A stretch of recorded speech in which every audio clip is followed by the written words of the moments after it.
Bonjour à toutes et à tous, bienvenue pour ce nouvel épisode du Hub Radar en vidéo et on va parler d'intelligence artificielle. Concrètement, ça change quoi? Clairement, on voit bien qu'on parle constamment d'intelligence artificielle ou d'IA et que ça va changer un certain nombre de règles pour nous tous dans notre vie quotidienne personnelle, mais évidemment professionnelle. C'est Laurent Alexandre qui nous le dit si bien avec toujours son côté un peu provocateur. Nous entrons dans l'économie de la connaissance après l'économie industrielle ou l'économie financière ou l'économie agricole il y a encore plus longtemps. Et donc l'IA et la big data vont faire la différence. Elles vont permettre de scaler, d'accélérer et de générer excessivement de valeur. Tout simplement parce que l'IA, ça permet de travailler sur les innovations liées à la matière, la nanotechnologie, au gène, la biotechnologie, à l'informatique évidemment et au cognitif avec le cerveau. Évidemment des sujets pas évidents, des sujets sur lesquels tous les jours on va innover plus ou moins rapidement, mais des sujets qui vont avoir un impact exponentiel sur nos vies.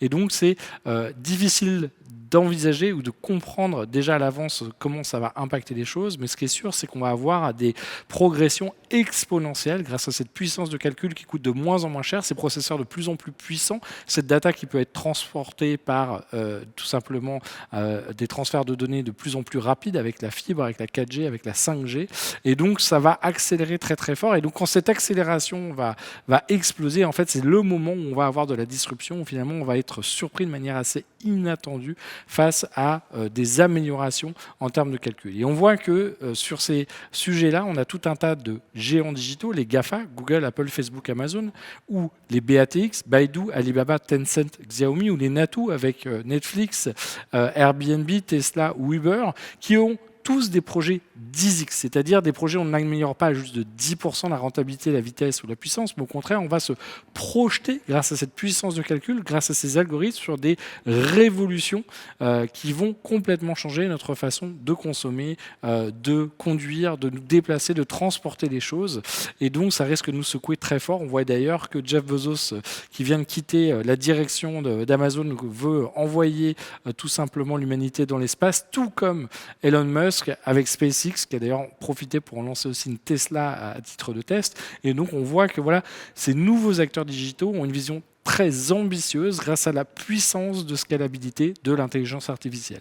La mauvaise nouvelle pour nous en Europe et en France en particulier, c'est que autant on a des très bons chercheurs et des très bons développeurs particulièrement réputés sur l'IA, et d'ailleurs on a quelques centres de recherche que même les GAFA viennent nous chercher, c'est souvent ces chercheurs sont débauchés par les deux géants que sont les États-Unis et la Chine, puisqu'effectivement, quand on regarde un tout petit peu sur ces technologies NBIC, eh bien, effectivement, on retrouve beaucoup la Silicon Valley et Seattle et les États-Unis, et de l'autre côté, historiquement, le Japon, puis la Corée, puis de plus en plus la Chine, et effectivement, l'Europe fait un peu parents pauvres au milieu avec un manque de géants en termes de plateformes et d'intelligence artificielle. Alors certains sont un peu provocateurs en nous disant finalement on parle beaucoup d'intelligence artificielle mais elle n'existe pas. Ce qu'ils veulent dire c'est que l'intelligence artificielle forte, celle qui serait aussi intelligente que l'être humain et capable de gérer autant de situations n'est pas encore là. Par contre on a bien une intelligence artificielle faible. Alors on n'en est pas à Terminator ou HAL dans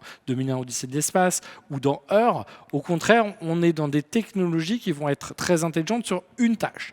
Et ces technologies, on les utilise déjà tous les jours. Quand Uber optimise son parcours pour ses VTC, quand un chatbot évolué est capable de comprendre votre demande et de trouver la bonne réponse, quand votre enceinte connectée, Google Home ou Alexa, est capable de comprendre ce que vous lui dites et de trouver la réponse et de vous parlez, eh bien, tout simplement, c'est déjà de l'intelligence artificielle qui, on va dire, motorise ces algorithmes. En fait, l'intelligence artificielle, ce n'est pas une technologie, mais c'est une famille de différentes sous-technologies qui utilisent tous de la puissance de calcul et des algorithmes, mais de manière un peu différente. On a le machine learning, des algorithmes auto-apprenants. On a le NLP, la reconnaissance du langage, qui peut être du langage écrit ou audio, avec les enceintes connectées par exemple. On a le computer vision, la reconnaissance de l'image, que ce soit photo ou vidéo, par exemple pour déceler que via une caméra de sécurité, une personne n'a pas son casque sur un chantier, par exemple. On a la robotique, avec ces robots qu'on voit beaucoup dans les usines et tout doucement de plus en plus dans le retail. Et puis on a le RPA, le Robotic Process Automation, qui est en fait une automatisation des processus. On va avoir des logiciels intelligents pour, on va dire, réduire la ressaisie d'informations ou automatiser des tâches dans des logiciels. Bref, l'IA, pour faire simple en termes français, c'est transformer des grands volumes de données en actions intelligentes. Quand on n'est plus capable de traiter dans un Excel finalement une pile de données, c'est là où l'IA, même faible, va être capable de processer à grande vitesse et avec une grande puissance de calcul, entre autres grâce au cloud, tout simplement ces calculs. Et cette IA, elle va impacter tous les secteurs. Elle va vraiment changer tout ce qui nous entoure. Elle va changer, par exemple, la façon dont on s'informe, dont on se divertit, voire dont on achète avec les enceintes connectées. Aujourd'hui, vous connaissez Google Home et Alexa, mais même en Asie, on a tout un tas de ces systèmes-là. Il faut se dire que demain, on n'aura même plus besoin de l'enceinte, puisqu'on aura une enceinte ou une interface vocale dans notre casque audio, on l'aura dans notre voiture, on l'aura sur notre téléphone ou dans notre ordinateur. Et donc, évidemment, cette on va dire, interface vocale va changer notre façon d'interagir avec les systèmes.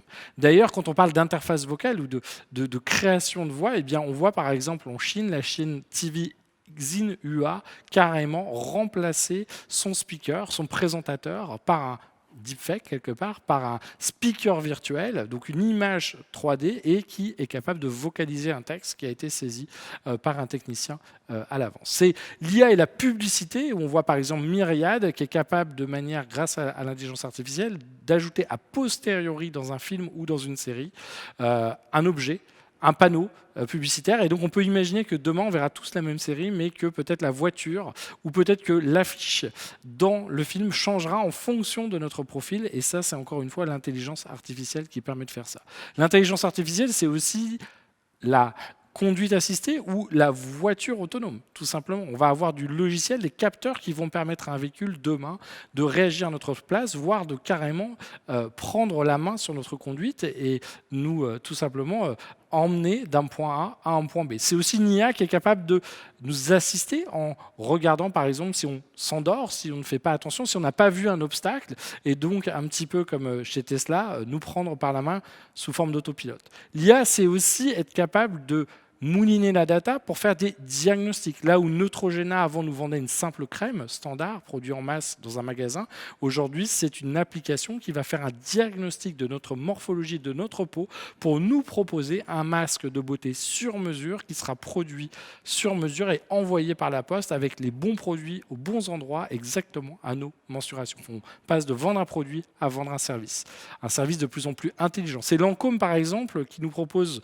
au lieu des 50 fonds de teint les plus populaires qu'on pourrait trouver dans un magasin, de scanner notre visage pour créer un fond de teint sur mesure, 72 000 teintes qui peuvent être créées sur mesure pour avoir vraiment la carnation parfaite qui correspond à notre peau. Et donc là encore, je vais passer d'un produit de masse standard à un produit de plus en plus personnalisé et sur mesure. C'est l'IA dans le retail avec ces magasins autonomes et intelligents que sont Amazon Go. Et donc là, j'ai juste à scanner en entrant dans le magasin avec mon téléphone pour m'identifier. Je vais ensuite me servir et ressortir du magasin sans faire la queue, sans scanner mes produits. C'est des caméras et des étagères intelligentes qui sauront que moi, en étant identifié à l'entrée, ai pris tel ou tel produit et donc doit être débité de la somme correspondante. D'ailleurs, je n'ai même plus besoin de scanner mon mobile. Désormais, je peux même scanner ma paume de main. Et là, on est dans la biométrie. Encore une fois avec du computer vision. En Chine, ce n'est pas nouveau. Alibaba a déjà lancé le Smile to Pay depuis 1 à 2 ans. Et donc, quand vous allez dans le supermarché d'Alibaba, il suffit de reconnaître votre visage que vous aurez préenregistré, d'entrer un code PIN au cas où votre jumeau, votre jumelle voudrait aller faire du shopping avec votre tête. Et donc, il n'y a plus besoin de carte bleue, il n'y a plus besoin de code PIN, il n'y a même plus besoin de sans contact ou de téléphone. C'est juste votre morphologie, votre biométrie qui va suffire à payer. L'IA, c'est aussi au-delà des voitures, la livraison avec tout un tas de drones volants ou roulants qui pourront vous livrer et tout simplement amener les produits chez vous. Et dans l'industrie, des robots qui pourront, dans certains cas, soulager les ouvriers de tâches complexes, fatigantes ou dangereuses. Évidemment, cette IA, il faut la nourrir. L'algorithme doit être nourri avec des grands volumes de données qui vont lui permettre de s'auto-entraîner, d'auto-apprendre. Et donc, on voit bien qu'aujourd'hui, les grandes plateformes américaines comme Amazon, par exemple, vont utiliser toute cette donnée du site e-commerce Amazon, de l'abonnement Amazon Prime, des enceintes connectées, des magasins physiques, Whole Foods ou Amazon Go, pour mouliner toute cette donnée, en savoir plus sur vous et être capable d'apprendre plus vite et donc de mieux personnaliser, de mieux vous suivre. Et la réalité, c'est que sans le vouloir, vous êtes déjà tous en train de travailler gratuitement pour Google, Facebook, Amazon ou Apple. À chaque fois que vous utilisez votre téléphone, sur iOS ou sur Android, que vous allez sur Facebook et que vous cliquez, vous entraînez finalement les algorithmes.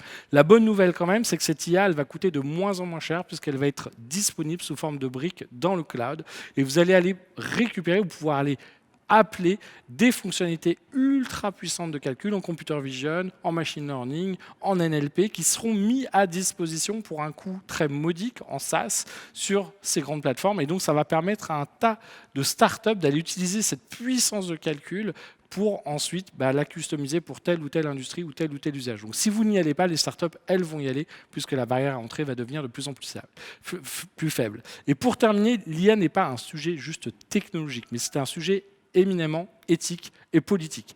Éthique, puisque demain, c'est l'intelligence artificielle et le code qui va définir, par exemple, votre notation pour l'assurance, notre sécurité, nos responsabilités, bref, notre emploi, par exemple, sur nos entretiens.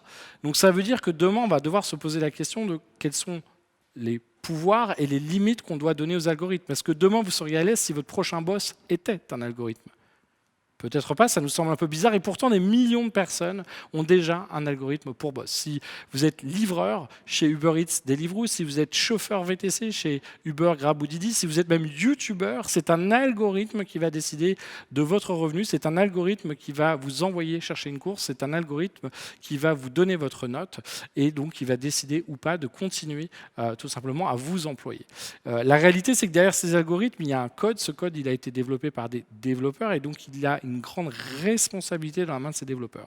Quand vous faisiez licencier par Donald Trump dans ce reality TV show qui était The Apprentice, c'était désagréable, mais on pouvait encore négocier même avec Donald Trump.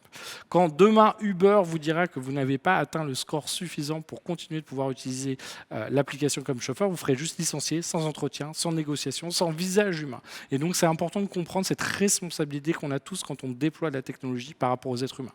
Demain, l'algorithme aura même droit de vie ou de mort sur nous, puisque une voiture autonome devra, par exemple, dans ce cas, choisir par cracher et malheureusement tuer les passagers de la voiture ou les piétons.